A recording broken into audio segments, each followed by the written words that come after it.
in all of Kern County. And the irony is that these kids went from being just makers, from being just creators, to being full-on innovators. Because you would think that as hot as it gets here in Bakersfield, we would have already had plenty of public pools in the area, but it took that little school with the leadership of Leo Hart to help actually do something different, something that wasn't possible, something that wasn't made before.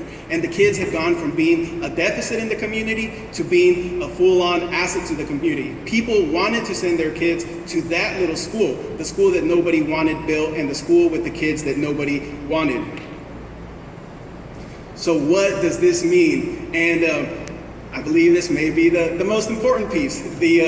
What this means is there are actually real profound changes happening in education. Technology is allowing us to do things in a different way, in ways that things haven't been done before. And people often say that this generation of kids is the most connected generation that we have had, which is true. But I argue that if our kids are that connected, how connected are the teachers? And I mean, this here is a show of how connected our teachers are. But talking about the technology piece, we are the first generation of teachers who have the opportunity to go out through blogs, through websites, through social media, and show the amazing things that we do in our class, that our students do in our class, that's happening in our community. We actually get to create a narrative where there wasn't a narrative before. We get to say, hey, this is what we do, and this is why our job is so important, and this is why we get summer off. No, I'm just playing. Not the summer off. But we can actually share those things. But I believe this also gives us a little bit of a responsibility. And the responsibility is in that because we are the first generation, it's our job to share all the work of amazing educators before us, people like Leo Hart, to show, you know what, we're teachers, this is the great and amazing work we do, but we have always done this amazing work going back to Leo Hart and even before that.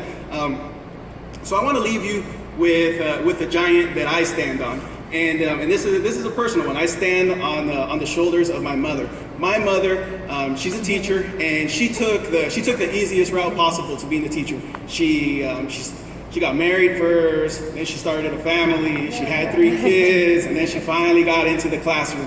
And but when my mom did that, she was like an infectious teacher. It was funny because all of a sudden everybody around her wanted to go back to school to be a teacher. They saw the happiness that teaching brought to not only to her but to her family, and it impressed them. And so everybody wanted to do that.